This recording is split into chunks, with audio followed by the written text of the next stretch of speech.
రాష్ట్ర వ్యాప్తంగా బీసీ బంద్ ప్రశాంతంగా జరుగుతోందన్నారు BC JAC chairman R Krishnaiah. Adilabad నుంచి అలంపూర్ దాకా కోదాడ, మహబూబ్ నగర్ రాష్ట్ర సరిహద్దుల వరకు బంద్ జరుగుతోందన్నారు. అన్ని వర్గాల ప్రజలు బంద్కు మద్దతు తెలిపారన్నారు. ఈ బంద్తో బీసీల బలమేంటో తెలుస్తుందన్నారు. వచ్చే రోజుల్లోనూ బీసీల రిజర్వేషన్ల కోసం పోరాడుతూనే ఉంటామన్న ఆర్ కృష్ణయ్యతో అజయ్ ఫేస్ టు ఫేస్.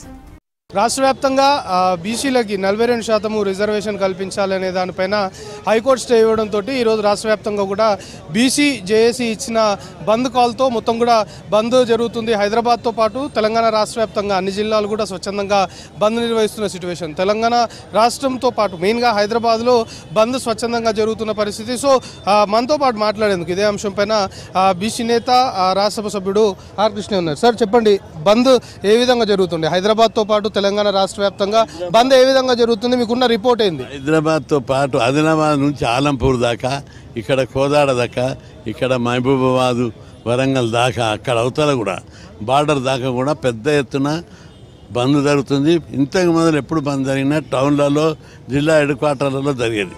ఇప్పుడు నియోజకవర్గం, మండలు, గ్రామ స్థాయిలో కూడా ప్రజలందరూ స్వచ్ఛందంగా ఊర్లలో కూడా దుకాణాలు బంద్ చేసుకున్నారు. బంద్ సందర్భంగా బస్సులు బంద్ అయినాయి, అదేవిధంగా కాలేజీలు బంద్ అయినాయి, స్కూళ్ళు బంద్ అయినాయి, వ్యాపార వాణిజ్య సంస్థలన్నీ కూడా బంద్ చేసి మాకు మద్దతు ఇచ్చారు. అన్ని రాజకీయ పార్టీలు, Congress, BJP, BRS, CPI, CPM, అన్ని రాజకీయ పార్టీలు, ఎంఆర్పిఎస్, మాలనాడు, లంబాడ హక్కుల పోరాట కమిటీ, అన్ని సామాజిక సేవా సంస్థలు ఈ బంద్కు మద్దతు ప్రకటించారు.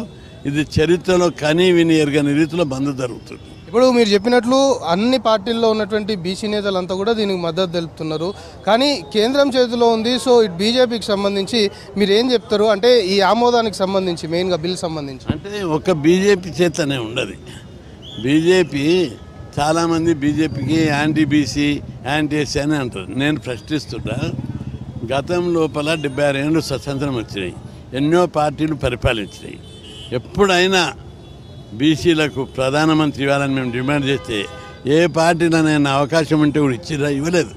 బీజేపీ ప్రధానమంత్రి ఇచ్చింది, రాష్ట్రపతి గిరిజనులకు ఇచ్చింది, ఉపరాష్ట్రపతి బీసీలకు ఇచ్చింది. గతంలో ఉపరాష్ట్రపతి కూడా బీసీలకు ఇవ్వలేదు.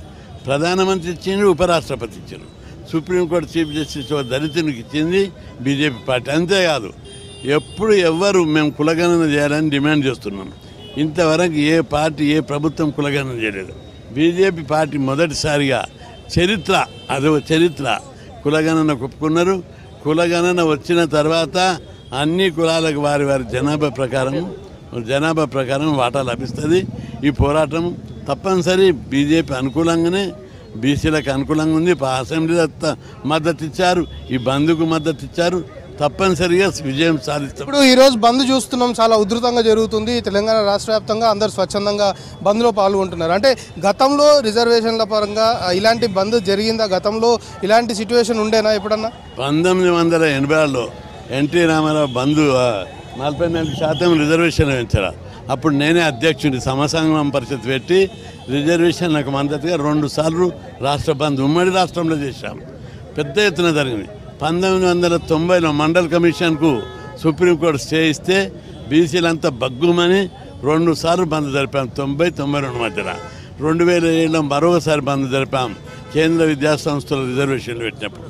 ఇది 5వ బంద్. ఈ బంద్ ఇంకా వాటి రెండుకంటే కూడా పకడ్బందీగా జరుగుతుంది.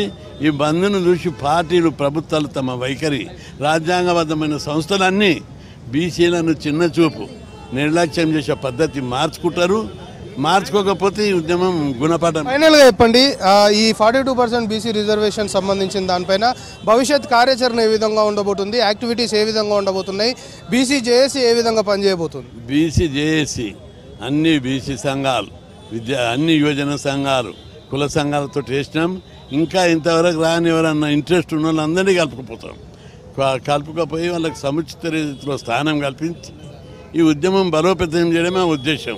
ఇది మొత్తానికి బంద్కు సంబంధించి మాత్రం గతంలో కూడా ఇలాంటి బంద్లు నిర్వహించిన సిట్యువేషన్ ఉంది. సో ఈ రోజు మాత్రము బంద్ చాలా సీరియస్గా అన్ని వర్గాలకు సంబంధించిన వారు స్వచ్ఛందంగా బంద్లో పాల్గొంటున్నారు. సో రానున్న రోజుల్లో బీసీ జేఏసీ చాలా సీరియస్గా ముందుకెళ్ళనుంది. 42% బీసీ రిజర్వేషన్ సంబంధించిన అంశం పైన బీసీ జేఏసీ ఖచ్చితంగా ముందుకెళ్తుంది, ఖచ్చితమైన నిర్ణయాలు తీసుకుంటుంది, అవసరం అనుకుంటే పోరాటాలు ఉద్యమాలు కూడా చేస్తుంది అనేది ఆర్ కృష్ణయ్య చెప్తున్నారు. కెమెరా పర్సన్ రమేష్తో కలిసి అజయ్ V6 న్యూస్, హైదరాబాద్.